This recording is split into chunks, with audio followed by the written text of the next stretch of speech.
Olá, pessoal, tudo bem? Sejam muito bem-vindos a mais uma entrevista, conversas com escritores aqui no meu canal do YouTube. Eu sei, da última vez eu prometi que seriam quinzenais, né? Esses 15 dias foram 3 meses, mas a partir de agora, tomara eu, né? E espero em Deus que eu consiga fazer. Tomara que eu consiga fazer quinzenalmente, postar aqui para vocês quinzenalmente. Na conversa de hoje, estarei aqui conversando com o Igor Chacon, que é um escritor do Rio Grande do Norte, acabou de publicar o seu primeiro livro de contos, que eu tive o prazer imenso de editar e prefaciar, que se chama Sob o Sol do Meu Sangue, com essa capa fenomenal, né? Essa capa realmente está outro nível. Se não ganhar o Jabuti, sem dúvidas é roubo, é sacanagem, entendeu? Porque a capa tá muito bonita. Então, a gente vai conversar um pouquinho sobre esse livro, vai conversar sobre o Igor, um escritor estreante, mas que tem muito para falar. E o livro é muito bom, não é porque eu editei, não é porque eu prefaciei, mas na verdade eu editei e prefaciei porque o livro é muito bom. A verdade é essa, né? Então eu quis fazer, eu me ofereci, eu fui cara de pau, eu falei, eu quero fazer um prefácio, posso?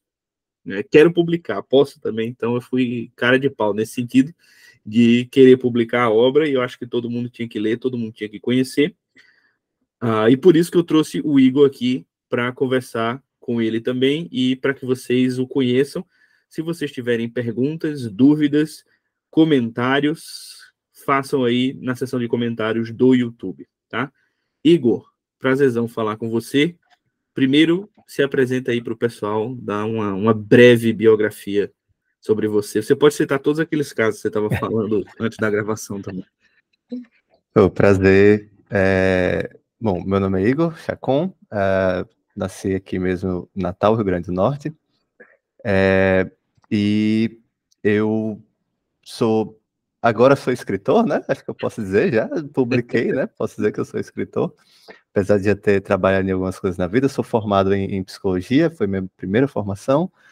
Depois me formei em engenharia elétrica e agora trabalho como, além de escrever, né, trabalho como programador, né, uma mistura. Mas já fiz um monte de coisa na vida, já fui professor, já acompanhei crianças especiais em sala de aula. A gente tem que fazer um pouquinho de tudo para, né, sobreviver e ter história para contar, né? Ter história para contar é o essencial, é o essencial. Eu também já trabalhei com bastante coisa. Eu já trabalhei como atendente de uma empresa de caminhão-pipa, né? Acho que esse foi o meu primeiro emprego. Dei aula também de redação, dei aula de redação grátis, não ganhava absolutamente nada. Aula para concurso de escola militar, né? Aí depois fui livreiro, e depois aí descambou, aí foi um bocado de coisa. Mas também a gente tem que ter essas histórias para contar. Já que você começou nesse tema, Igor, da gente ter histórias para contar, o seu livro ele tem muito do fantástico, em certos momentos do terror, em certos momentos também da ficção científica, mas essas histórias que a gente lê no seu livro, elas também são, de certo modo, até familiares.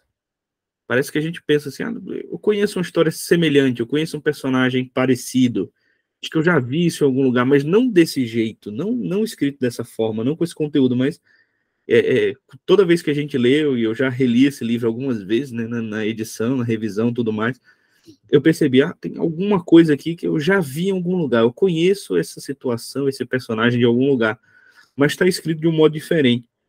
Como é que você fez para criar essas histórias, para inventar essas histórias? Ou algumas delas são reais, são inspiradas em coisas que você passou, você viu? Como é que você criou essas histórias e se tem base na realidade? Eu acho que essa coisa muito da naturalidade de como as histórias surgem, né? Acho que eu sempre digo, o principal meio de criar histórias é observar a realidade, né? Observar o ser humano. Acho que tem um amigo meu que falava assim que a realidade é a maior sementeira de histórias que a gente pode ter para escrever, né? Então, acho que esse sentimento de que parece que aquilo, né, tem um pé na realidade, eu acho que vem disso, da naturalidade com que a história surge. Se ela surge da observação do escritor da realidade, ela vai soar natural, os personagens vão soar mais verossímeis, né? Então, acho que essa para mim é a principal fonte de inspiração, é a própria realidade, as próprias pessoas que eu observo, né?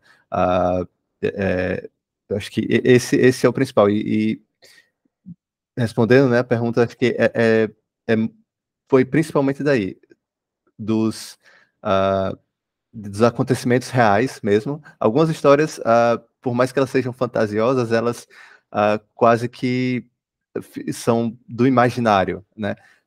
Eu penso muito na primeira história lá da espera da Maria dos Remédios, que ela surgiu com essa imagem de uma senhorinha numa casinha no meio do nada, sabe? Essa foi a imagem, e daí que surgiu o resto da história. Então, e essa imagem, ela é muito comum, né? Se você andar pelo Nordeste, você vai ver essa imagem. Geralmente uma casinha bem pobre mesmo, e a senhorinha cheia de filhos, sempre você vai passar assim, é difícil você não ver essa imagem. E acho que é disso que torna tão natural, né? A, a história, o nascer das histórias, né? Ótimo, ótimo. E tem uma questão que você falou que eu acho muito interessante. E você disse assim, se a gente andasse no Nordeste, a gente via ver uma imagem como essa, né? E tem uma, não sei se eu posso chamar de querela exatamente, mas tem uma questão no armorialismo, né? Em contraposição ao regionalismo, né? Porque o regionalismo defendia, encarado por certas pessoas, vamos dizer assim, uma espécie de registro do social, né? Uma espécie de registro do social, das histórias, das lendas, dos contos, da convivência ali no dia a dia de certas regiões. Então, quem acha que o Gilberto Freire defendia um regionalismo do Nordeste está bastante errado, né? Então, ele queria o regionalismo do Nordeste, o do Norte, o do Centro-Oeste, o do interior, o do Sul, né? Então, ele queria que essa conjuntura, essa grande mistura de regionalismos fosse a força da arte e a força do próprio espírito nacional. De certo modo, existe uma contraposição a isso no armorialismo, em que, principalmente ali encabeçado pelo Ariano Suassuna, existe uma valorização dessa cultura, mas também uma reinvenção. É você partir dessa cultura popular e torná-la erudita, vamos dizer assim, né? Torná-la erudita, se é que eu posso dizer dessa forma. Mas existe essa ideia. E o Carreiro, que foi meu professor e membro também do movimento armorial, né, foi um dos primeiros romancistas do movimento armorial, ele, o primeiro livro dele, que é um livro bastante armorial, que é a História de Bernardo da Soledade, sai ali um pouquinho depois, eu acho que são alguns meses depois do Romance da Pedra do Reino, né, que é considerado o marco inaugural do movimento armorial. Então ele estava ali realmente muito próximo. E ele dizia o seguinte: olha, eu venho de um sertão, no caso dele de Salgueiro, interior de Pernambuco, e os livros que eu via sobre a minha terra eram sempre aqueles livros com a terra seca, rachada, a caveira, né, a fome e tudo mais. E ele não queria trazer isso novamente. Ele falou, não, esse não é o sertão que eu vivo, o sertão não é só isso, né? De certo modo, no seu livro, a gente também tem a fome, a seca, o cangaceiro, todas aquelas imagens que a gente, quando a gente pensa em sertão, elas vêm à mente de certo modo. Mas como é que você fez para não cair também nesse clichê, que, querendo ou não, por melhor que seja o regionalismo, né? Ali de 32 e tudo mais, Raquel de Queiroz, Graciliano. Em algum ponto isso pode virar um clichê. No seu livro, isso não é um clichê. É tanto que a capa levita esse clichê, né? É um livro sobre sertão e você não parece uma iluminura, uma santa, tudo mais. Lembra o armorialismo também. Então, como é que faz para sair desse clichê, mesmo que as histórias sejam comuns, né? Ou sejam, vamos dizer assim, familiares, é melhor dizendo, né? Que as histórias sejam familiares às pessoas. As imagens são comuns, né? Isso. E eu acho que o principal para mim foi beber de outras fontes. Eu acho que é muito, muito difícil que esses temas, essas imagens, elas não apareçam.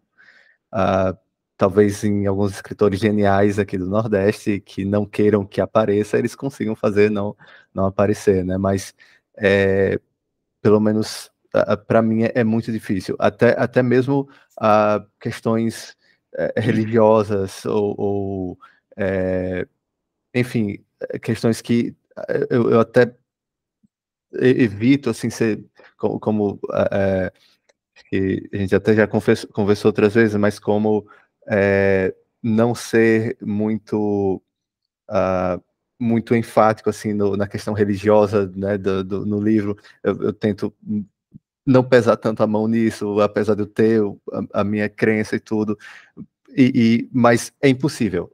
O Nordeste é mais forte. O Nordeste dentro da gente é mais forte. E eu acho que não tem como fugir dessas imagens. Mas se você bebe de outras fontes, mesmo fontes brasileiras, mesmo de outras regiões, se você bebe da boa literatura estrangeira, isso começa a se misturar, sabe? Começa a se misturar. Isso vai virando uma grande uma grande salada ali, uma grande coisa que tudo começa a aparecer de uma forma mais natural. Eu acho isso. Acho que esse é o principal ponto. Olhar para fora também, né? Hoje é muito fácil. Hoje acaba sendo muito fácil você consumir literatura de outros países e tudo mais. Mas e aí entra também um certo meio termo, né? Como não deixa também que isso lhe influencie demais, né?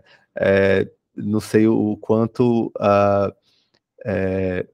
não sei exatamente onde é esse ponto, né? Esse ponto ali, esse equilíbrio, mas também não é algo que eu procure muito. Eu acho que, como eu falei na primeira pergunta, acho que tem que ser mais natural mesmo. Então, beber de outras fontes, eu acho que é o principal. Até você pega o Machado de Assis, ele não vai ter tantos temas, né, que estão ligados ao Nordeste em si, porque é outra época, etc. Outra conjuntura social e tudo mais. Mas se você lê ele, é impossível você não, como escritor, você não se influenciar por ele, pelo modo que ele escreve, pelas temáticas. Tanto é que tem tanta história de chifre, né, na literatura brasileira, né? Não, acho que não é por acaso. Mas não só isso, né? Um, enfim, outros escritores que brasileiros mesmos que são influentes e que se você se deixa influenciar por eles, é muito difícil você continuar no clichê, sabe? A gente tem na literatura brasileira grandes expoentes, tanto atualmente quanto na história da literatura brasileira. Temos escritores de peso e que é muito difícil a gente ler e não se influenciar. Então, acho que é principalmente isso. Ótimo. E agora você falou uma coisa interessante, né? Se abrir para outras fontes. Que fontes seriam essas? De onde é que você consegue enxergar que você bebeu e se diz assim, isso aparece no livro, né? Esse autor aqui realmente me influenciou para isso. Eu vou começar pelos mais recentes. que tem um conto no livro que eu li, que eu li esse livro desse autor, que é o Renato Moraes, e eu li assim, caramba, eu quero fazer uma coisa parecida. Eu li o Claridade do Renato Moraes, principalmente aquele primeiro capítulo ali, eu fiquei assim, cara, eu quero fazer algo assim, sabe? Então, é um cara que é um livro espetacular, e eu acho que me pegou muito. O Rodrigo Duarte Garcia também, que você já entrevistou, né? Dos Invernos da Ilha, também sensacional. Indo para um pouquinho mais longe, para outras terras, acho que o Tolkien, né, tá na coisa da fantasia, da alta fantasia e tudo mais.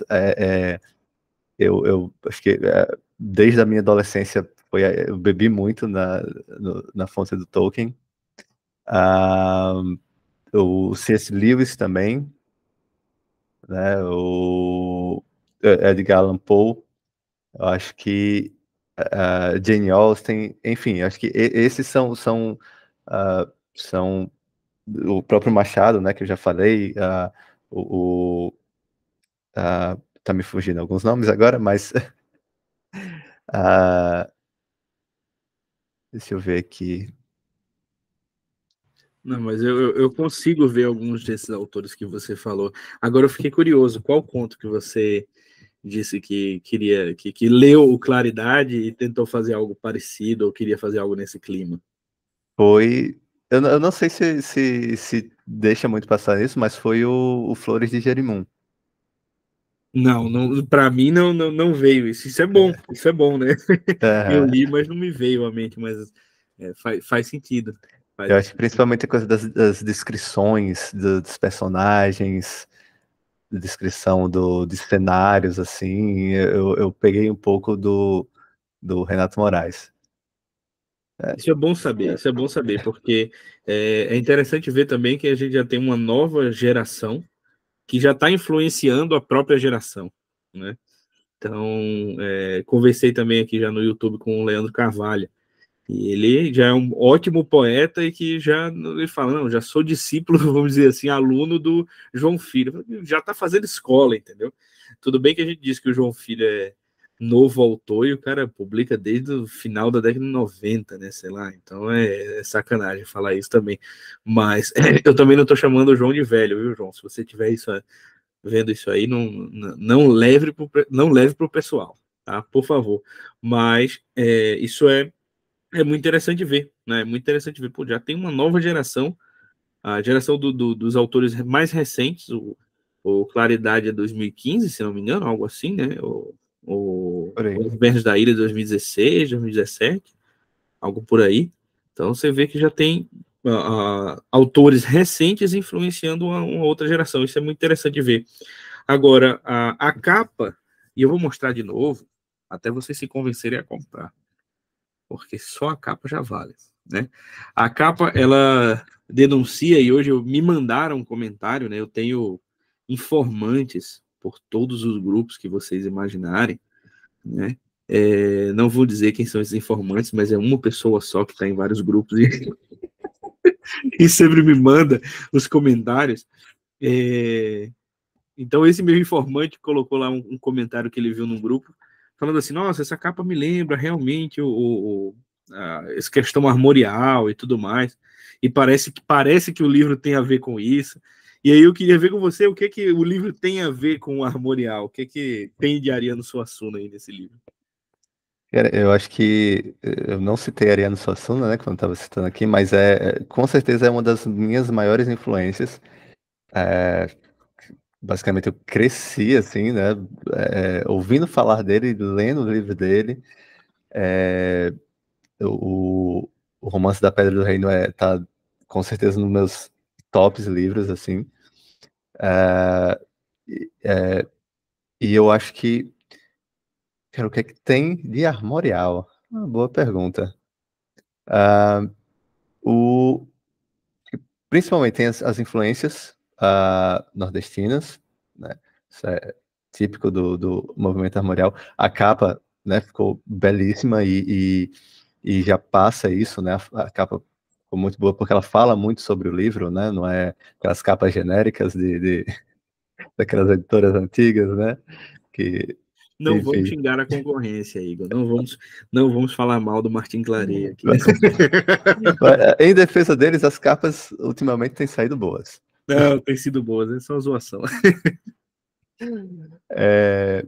E toda a estética, né, do movimento armorial, um outro aspecto do armorialismo é a influência da literatura portuguesa e espanhola, né?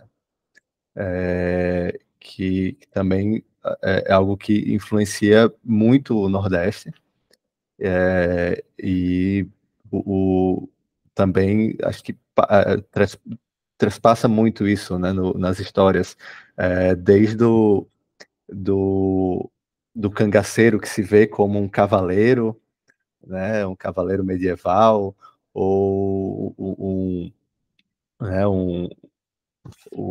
um feudo ali, um coronel que se vê como um senhor feudal ali daquele lugar, até políticos que se acham senhores feudais, né? Isso surge muito nas histórias, né? Então, acho que o principal do armorialismo é isso, né? Apesar de eu, como a gente já falou, né, por beber de outras fontes, acaba que entre algumas outras coisas malucas aí para influenciar o armorialismo, né?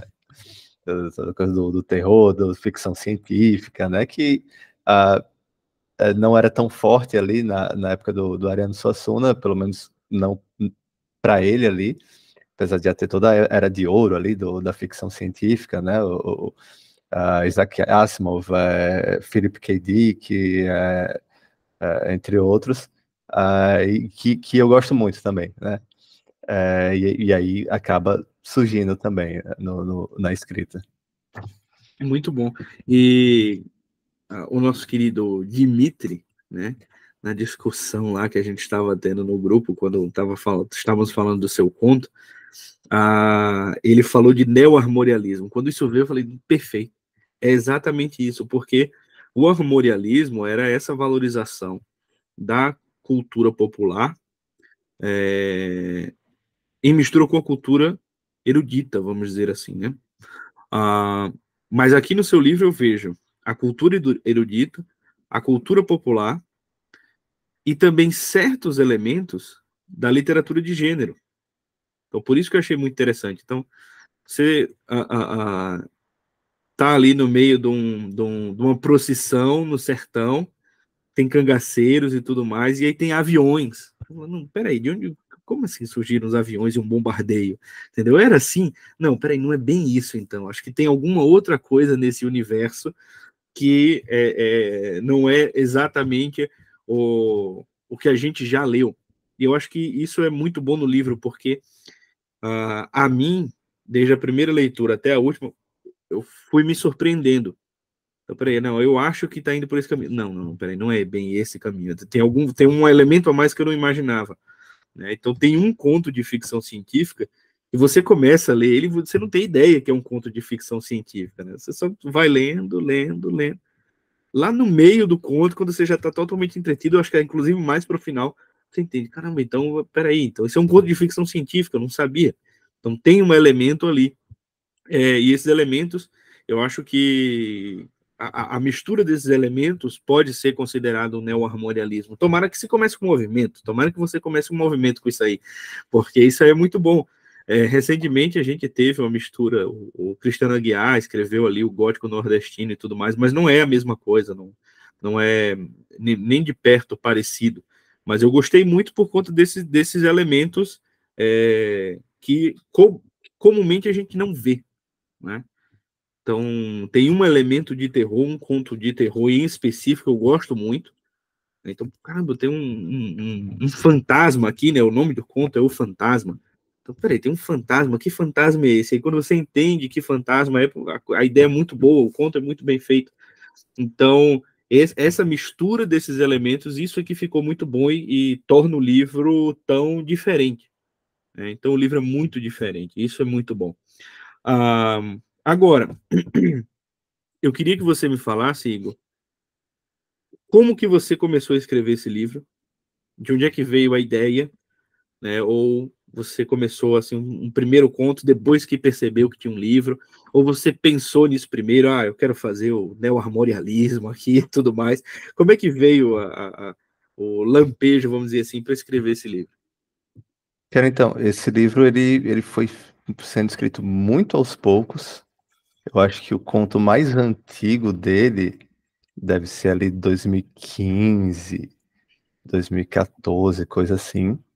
Ah, foi, foi numa época, inclusive, uma época bem turbulenta ali. Eu perdi minha mãe em 2013 e, enfim, quem gosta de escrever sabe que às vezes escrever é uma terapia também, né?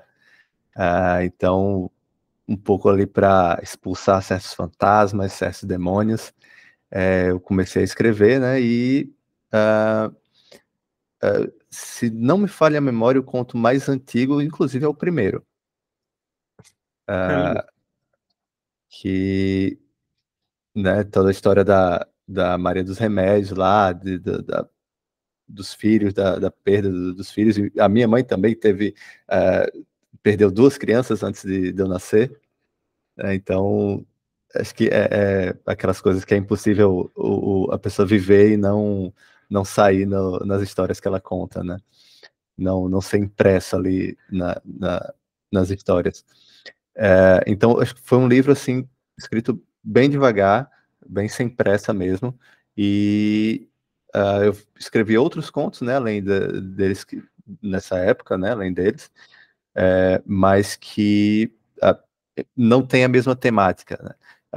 Quando eu vi que estava começando a surgir um livro, quando eu percebi que alguns dos contos, como eu gosto de dizer, eram como peças encenadas no mesmo teatro, onde o pano de fundo, né, como é que chama O ali, palco. o cenário, o palco, o cenário, ele era muito parecido.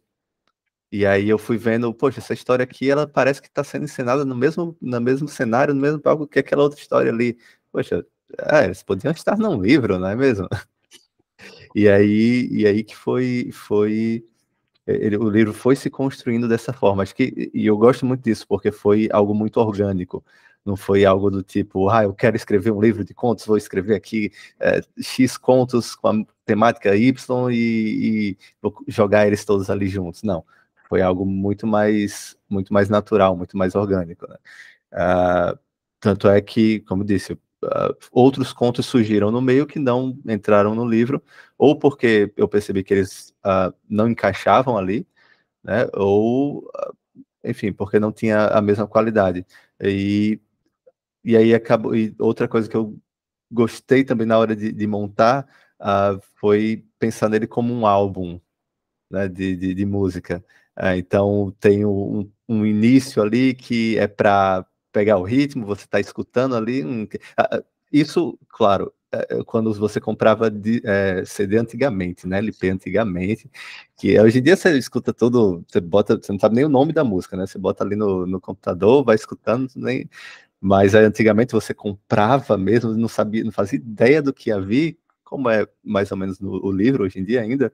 Você coloca ali, você, né, começa a escutar, poxa, peraí, essa primeira música, gostei, tá, mas aí as músicas não podem, né, não podem subir, né, o ritmo, né? Então, tem que ter uma cadência, tem que ter um ritmo ali, aí você vai escutando, tá, beleza, aí depois acalma, depois e foi mais ou menos essa a montagem dos contos, até da própria ordem deles mesmo, né? E aí entra também um bom trabalho editorial também, né? Olha aí, Muito hora importante. de me elogiar. Pode fazer à vontade, não tem problema. Se o pessoal não gostar do livro, pelo menos compra pela capa, né? E pela edição, né? Como é que fala? Pela editoração, não? Editoração, pode ser. Não, olha, gente, ó, é o seguinte. Como eu editei o livro, se ele for bom, eu editei. Se for ruim, é culpa do Igor. Se vocês não gostarem, fica para ele. Mas esse trabalho de revisar o livro, de mexer nele, a gente fez junto, com certeza você fez muito mais do que eu mexi nele ali 2 vezes, apesar de ter feito muitas sugestões, muito pitaco, né? Mas você foi o principal aí nesse sentido. Imagino que você tenha revisado 1 milhão de vezes. Como é que foi esse processo de revisão, depuração, sai esse conto, tira isso, muda essa palavra, essa frase, esse diálogo, o próprio conto? Eu não sei o quanto esses contos mudaram. Eu vi alguns que mudaram algumas coisas, mas eu não sei antes se você já tinha mudado bastante, se já fez várias versões do mesmo conto. O que te deu mais trabalho nessa revisão?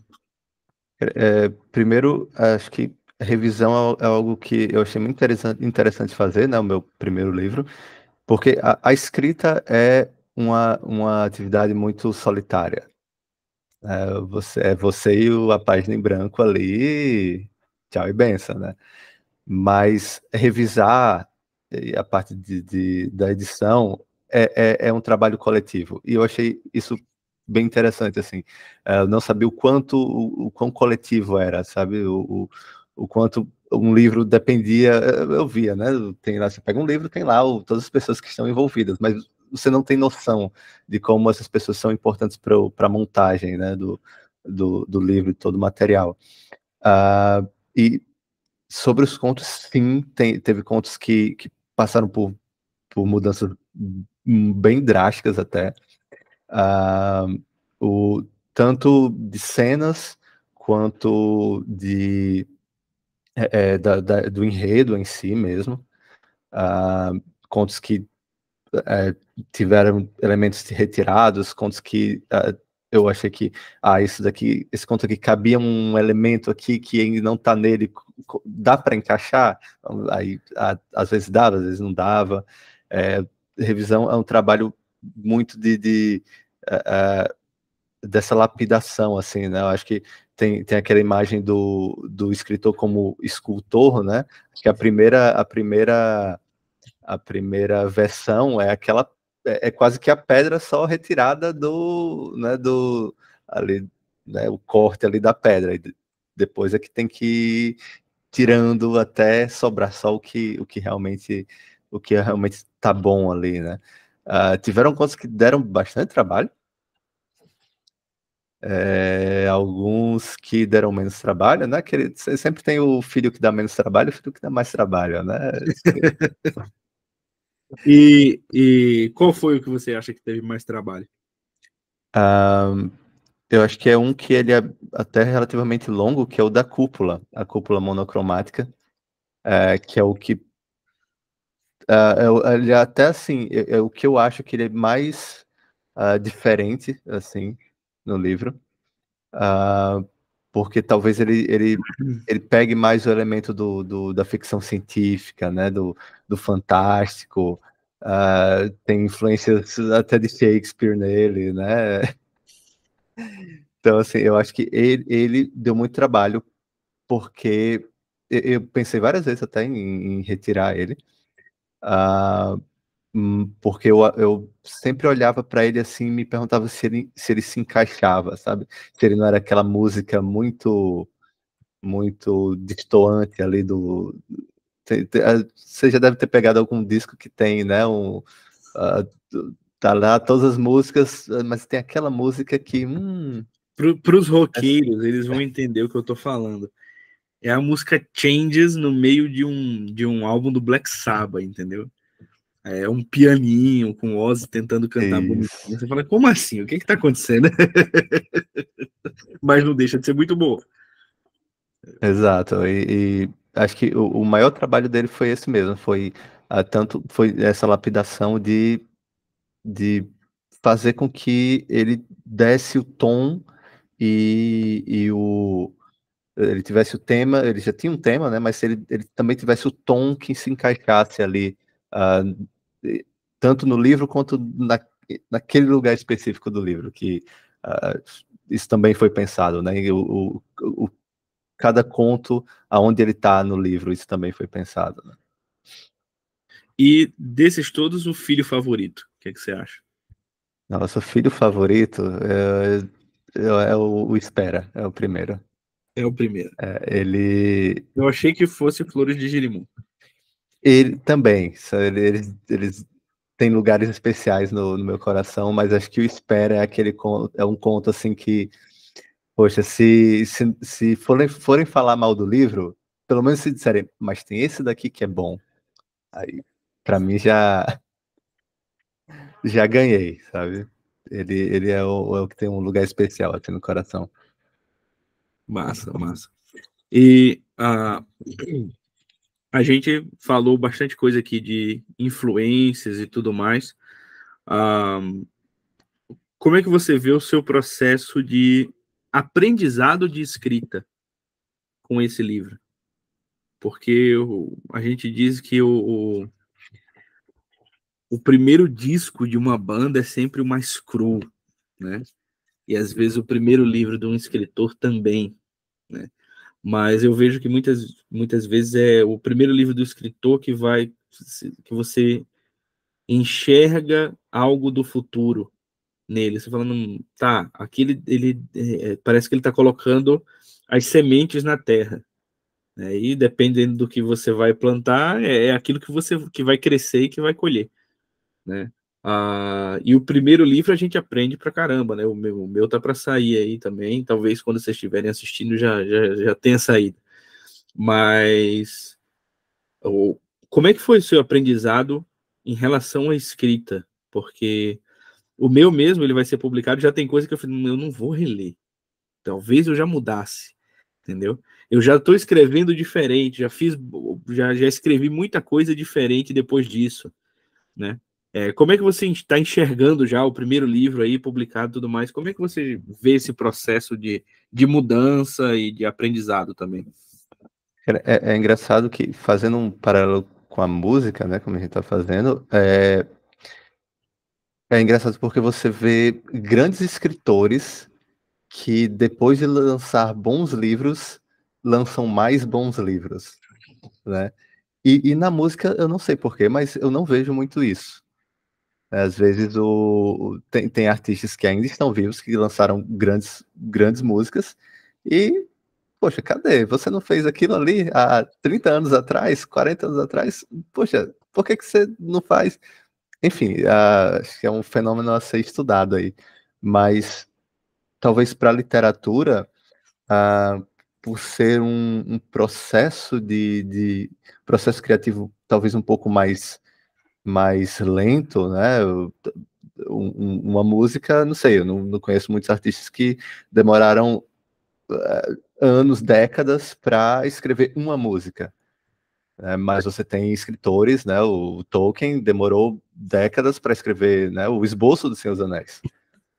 Você vê, tem cartas do Tolkien para os filhos dele, cara, tem até um livro que ele escreve como se ele fosse o Papai Noel, que você vê ali, né, o início ali do Anel e dos elfos e tudo mais, né?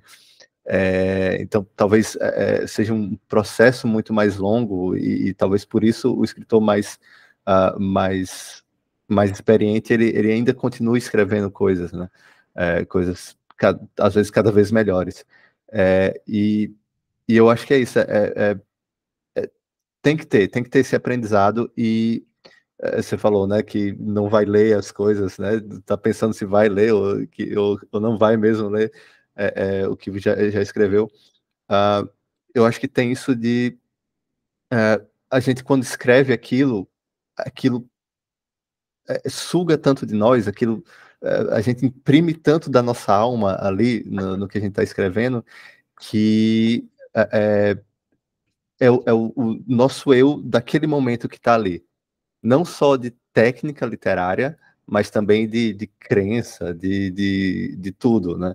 E aí, quando a gente vai ler depois de 3, 4, 5, 10 anos que escreveu, caramba, é quase como se você não se reconhecesse. É literalmente como olhar no espelho e não se reconhecer. É aquela historinha lá do cara que teve um certo dano cerebral, que ele achava que tinha 20 anos e na verdade, tinha 70 já. E aí ele olhava no espelho e tomava um susto, né? Esses somos nós, lendo coisas que escrevemos há muito tempo atrás, né? Não é só que, acho que não é só a técnica que ficou para trás, não é só a técnica que evoluiu. Fomos nós que mudamos também, né? Acho que tem muito disso. E dá um certo medo isso também, né? Porque você é quase impossível você olhar assim e, pelo menos quando você acha que escreveu alguma coisa boa, você pensa, poxa, será que eu vou conseguir escrever alguma coisa boa, outra coisa boa, assim? E quando você vê que foi ruim, meu Deus, que coisa horrível que eu escrevi aqui, essa palavra podia ser outra, essa técnica aqui está totalmente errada, ou enfim. Eu acho que até a gente já conversou sobre isso, né? Esse bloqueio que pode surgir no escritor quando ele faz algo que, independente de ser bom ou ruim, mas que ele gosta, né? E aí ele gosta e ele fica, poxa, mas eu queria que o próximo que eu escrevesse fosse melhor, né? Mas eu acho que a ideia é só escrever. É esquecer isso né, cada história é uma história e bola para frente. Não, se não, eu acho que não pensar muito sobre isso. Ótimo, ótimo. Igor, para a gente finalizar aqui, eu queria estabelecer um ritual forçado completamente, né? Não é nada natural. Esse é bem forçado mesmo, bem Marília Gabriela, que eu esqueci de fazer com o Alexandre na entrevista que eu fiz com ele, mas eu vou fazer com você. E vai sair a sua entrevista e logo mais também vai sair uma entrevista com o Thiago Amorim, do lançamento do novo livro dele, que a gente vai conversar também, o Verdades e Mentiras. E eu queria te pedir uma coisa bem Marília Gabriela mesmo, é bem constrangedor, mas aí você vai ter que pensar. Se você pudesse, talvez, uma frase, ou um poema, ou um trecho que você goste e que talvez resuma um pouco do livro, ou que tenha a ver com o livro, qual que seria? Essa é fácil, né? Qual que é? É o poema que, inclusive, abre, né, o livro do Ariano Suassuna. Na verdade, é o trecho que inicia, né, o Romance da Pedra do Reino, que é justamente de onde veio o título do livro, né? Que, enfim, é comum, ou era comum nas grandes epopeias você ter a elegia às musas, né? Você pedia a benção ali, né? Literalmente a benção para a musa, para ela, né? Para ela lhe inspirar ali. E não é diferente na Pedra do Reino, né? E eu não sou um grande declamador, né? Mas ele começa assim, né? Ave musa incandescente do deserto do sertão, forge no sol do meu sangue o trono do meu clarão. Cante as pedras encantadas e a catedral soterrada, castelo desse meu chão. Então é assim que ele abre, né? E poxa, esse início é simplesmente fenomenal.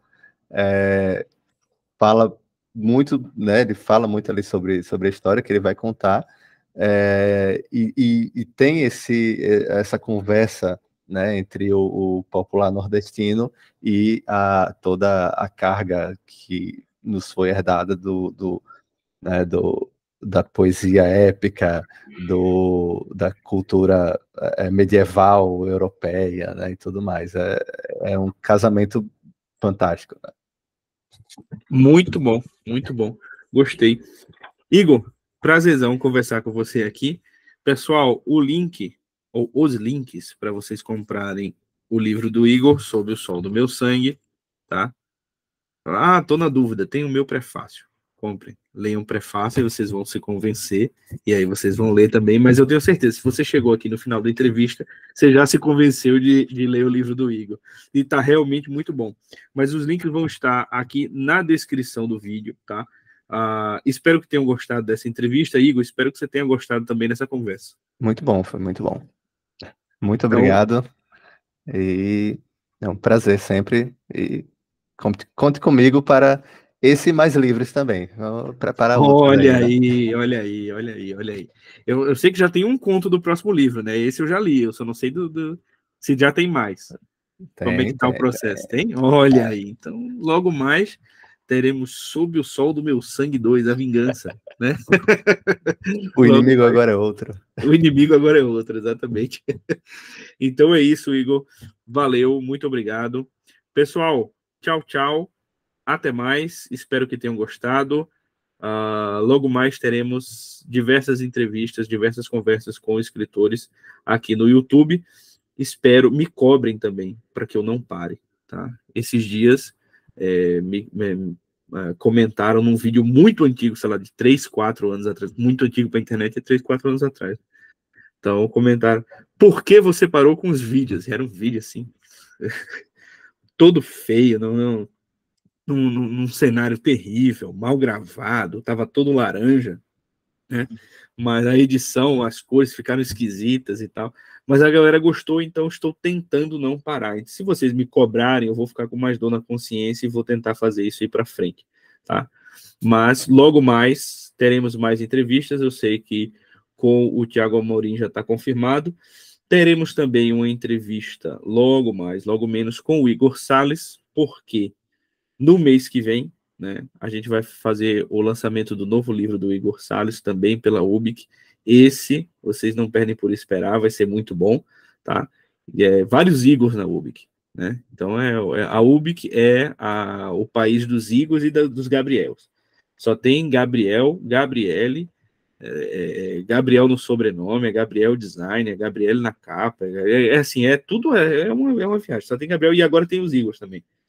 Então, vamos ser o país dos Igors e das Gabrielas, e logo, dos Gabriels, né? Então, logo mais vocês vão ter novos livros aí na UBIC também. Espero que gostem. Então é isso, pessoal. Valeu. Tchau, tchau e até mais. Obrigadão, Igor. Valeu.